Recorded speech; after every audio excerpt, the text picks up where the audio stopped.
क्या कुछ कहेंगे? देखिए ये बहुत दिनों से मेरी एक सोच थी कि हम लोग ऑथेंटिक क्यूजीन्स जो हैं वो पटना में लेके आएँ, जैसे इंडियन प्रॉपर हो, चाइनीज़, तंदूर, कॉन्टिनेंटल, थाई, ये सारे क्यूजीन्स या फिर आपके स्ट्रीट फूड स्नैक्स, ये सारे क्यूजीन्स ऑथेंटिक हो, सिर्फ नाम मात्र के लिए नहीं, बट इसका टेस्ट ऑथेंटिक हो और ये सारी चीज़ें एक जगह मिल पाए। जैसे बहुत बार हम अपनी फैमिली के साथ जाते थे तो वहाँ लोग बोलते थे कि रेस्टोरेंट तो अच्छा है, एम्बियंस तो अच्छा है, लेकिन थोड़ा सा अगर बर्गर मिल जाता, बर्गर मिलता था तो ठीक है, वहाँ पे थोड़ा सा पनीर बटर मसाला चिकन मिल जाता, स्वीट्स अच्छे होने चाहिए। तो मतलब कहने का है कि अगर आप यहाँ पे एक बार में आएंगे तो आप सारी चीज़ों का फ़न उठा के जा पाएंगे, हर चीज़ें आपकी एक साथ मिलेंगी। कह सकते हैं कि जब रेस्टोरेंट में आएंगे तो हम भूल जाएंगे कि हम सड़क पे जाके ठेला पे कुछ खाएं। हाँ, तो हमको सब सुविधा इसी में मिल जाएगा। बिल्कुल, उस कंसेप्ट के लिए हमने स्ट्रीट फूड दिया है। एक चीज़ स्ट्रीट फूड के साथ एक थोड़ा सा अनहाइजीनिक चीज़ों को लोग दिमाग रखते हैं। हालांकि आजकल जो हमारे स्मॉल स्केल वेंडर्स हैं वो भी हाथ में ग्लव्स या फिर सारी चीज़ें पहन के देते हैं, तो ऐसा कुछ नहीं है, वो भी अब बहुत इम्प्रूव हुआ और सब चीज़ अच्छा हुआ है। लेकिन हमारा ये चीज़ एक सोचना कि अच्छे से लोग कोई भी चीज़ खाएं तो अच्छे से बैठें, एम्बियंस का आनंद लें। लोग बोलते हैं ना कि हमारे 5 सेंसेस हैं, आईज, ईयर्स, स्किन, स्मेल, सब चीज़ों को, साउंड, हर चीज़ में आपका अच्छा लगे, तो इसका हमने खासा ध्यान रखते हुए एसी जो है वो बेस्ट, स्पीकर्स जो है वो बेस्ट, एम्बियंस जो है बेस्ट। यहाँ पे आप देखिएगा तो कोई भी चीज़ आपका यहाँ लोकली हमने नहीं लिया। ये इस प्रोजेक्ट को हम 1.5 ईयर्स से करते जा रहे हैं, तो हर चीज़ हमने बाहर का, कुछ यहाँ का होममेड, मतलब आपका लोकली मेड, तो ये सब चीज़ें हमने ध्यान से करके इस चीज़ को मद्देनजर रखते हुए बना। लोग कहते थे कि रेस्टोरेंट में कितना भी बढ़िया खा लो, लेकिन जो सड़क पे मिलता है उसका खपाती अलग होता है। तो लेकिन उसको भी आप अपने रेस्टोरेंट में आप बिल्कुल, तो इसके लिए तो मैं यही बोल पाऊंगा कि जो वो बोलते हैं उनको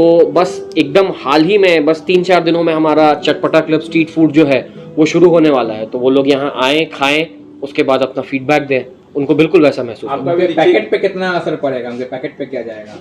पैकेट पे देखिए, पैकेट, ये बड़ा अच्छा सवाल पूछा है, बहुत कठिन सवाल भी है। पैकेट पे असर जो होता है, आजकल जितने भी लोग हैं, अगर आपने देखा होगा, जो आप पैकेट का बात बोलते हैं तो 2 तरह से होता है। अगर आप लोगों को 3 स्तर में बांटिएगा, एक जो अगर आप लोअर मिडिल क्लास और अपर क्लास में बांटते हैं, तो इसमें 2 चीज़ें आती हैं, एक जो कि खुद अर्न कर रहे हैं और एक जिनको कि पेरेंट्स दे रहे हैं। तो अगर पेरेंट्स पे कर रहे हैं तब तो वो इशू नहीं आनी चाहिए, लेकिन अगर आप खुद अर्न कर रहे हैं, अगर आप स्टूडेंट हैं तो आप उस समय अर्न नहीं कर पाइएगा, तो आपको घर से एक बजट मिलेगा। तो अब मैंने ये देखा है कि लोग जो हैं वो कुछ दिनों तक सेव करते हैं और उसके बाद एक अच्छी जगह आते हैं कि भाई यहाँ जाएंगे तो अच्छा खाएंगे ताकि मज़ा आए, स्ट्रीट फूड में या फिर आपका कैफ़े हुआ या फिर फाइन डाइन हुआ। तो जो हमने बनाया है उसके हिसाब से जो रेट्स हैं वो बहुत निम्न, बहुत कम ही है, इसमें कुछ ज़्यादा नहीं। आम पैकेट में ही लोग यहाँ पे आके रेस्टोरेंट बैठ के खा सकते हैं, एंजॉय कर सकते हैं। जो सड़क पे धूल मिट्टी में खाते हैं रेस्टोरेंट में खाएंगे। हाँ, बिल्कुल बिल्कुल, उसके हिसाब से उन्हें आनंद भी बहुत आएगा। और एक बहुत ज़्यादा, जैसे कि मैं पढ़ रहा था रेस्टोरेंट के, या फिर ये फ्रांस में इसकी शुरुआत हुई थी जब, तो लोगों ने वही कि एक बार इस तरह से कि आज आके लोग आपस में बैठते हैं तो बहुत सारी बातें होती है। आजकल हर कोई अपने जीवन में बहुत बिजी रहता है, तो भाई अब वो है कि इनको इससे मिलने के लिए टाइम नहीं, उनको उसके लिए टाइम नहीं, तो एक बार परिवार के साथ आएँ, यहाँ बैठें, और हर कोई जब कुछ खाएंगे, कुछ करेंगे, तो उनको काफ़ी आनंद आएगा और एकजुट भी वो लोग जुड़ के और सारा चीज़ का आनंद उठा पाएंगे। आप और कहीं बना से बिहार में भी है? अभी तो सर हमने स्टार्ट किया है बिहार के लिए ही, और अभी लेकिन हमारे अपकमिंग प्रोजेक्ट्स मुजफ्फरपुर और बेगूसराय में, इससे थोड़े छोटे स्केल पे हम स्टार्ट करने वाले हैं। अभी आप कितने फ्लोरिंग का रेस्टोरेंट बनाया है और कहाँ पे क्या क्या सुविधा है? ये सर देखिए, हमारा ग्राउंड फ्लोर पे रिसेप्शन है, फर्स्ट फ्लोर पे आपका स्ट्रीट फूड है चटपटा क्लब, सेकंड फ्लोर पे आपका इंडिवा फाइन डाइन रेस्टोरेंट है, और टॉप फ्लोर पे आपका थर्स्ट एंड बेली कैफ़े है, और आपका सांझ बैंक्वे हॉल 150 लोगों की कैपेसिटी। तो हमने सारी चीज़ें दी हैं उसके हिसाब से। तो बैंक्वेट हॉल भी दिया आपने, हाँ, कैफे भी दिया जी। स्मोकिंग जोन भी है क्या? जी, स्मोकिंग जोन है। कैफ़े के आउटर एरिया जो है, जो ओपन एरिया है, वहाँ पे आराम से 20 से 25 लोगों की सीटिंग कैपेसिटी भी है। वहाँ पे हमने एक अलग टाइप का झूला भी लगाया है कि आप अगर बैठिए, खाइए, तो हल्का हल्का आप स्विंग कर पाएँ। ये अभी यहाँ पे आपको कहीं देखने को नहीं मिलेगा। और क्या खास बनाता है आपके इस रेस्टोरेंट को?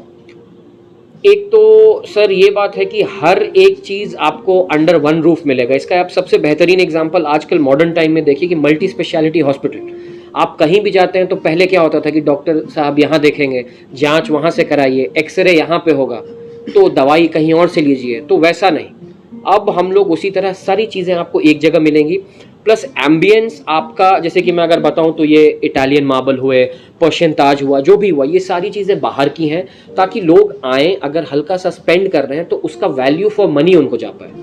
आप लोगों ने देखा होगा, आप लोग खुद भी ये अनुभव कर रहे होंगे, तो काफ़ी टाइम लेके बहुत बारीकी को देखते हुए हर चीज़ बहुत बेहतरीन तरीके से किया गया। क्या कुछ ऑफर्स के साथ आए हैं? कुछ ऑफर्स अभी हम लोग इस पे और विचार कर रहे हैं कंटिन्यू करने का। अभी फिलहाल 7 दिनों तक हर एक चीज़ पे फ्लैट 25% डिस्काउंट। अपना नाम बता दीजिए। मेरा नाम श्वेतांक हुआ। मैं अभी मैंने अपनी स्कूलिंग पटना से भी की है, फिर मैं boarding school Mayo college Ajmer में पढ़ा, फिर मैंने सिविल इंजीनियरिंग VIT वेलोर से की, उसके पहले मैं सुपर 30 का भी स्टूडेंट रहा हूँ, और फिर मैंने स्वीडन से स्टॉकहोम स्कूल ऑफ इकोनॉमिक्स से masters in business and management किया। का नाम हुआ one and only street food cafe and fine dine, और आपका जो एड्रेस है ये है G127 PC कॉलोनी, मेदांता से जब आप राजेंद्र नगर गोलंबर की ओर सीधे आते हैं तो एक रॉयल इनफील्ड शोरूम आता है, उसके ठीक ऑपोजिट मेन रोड।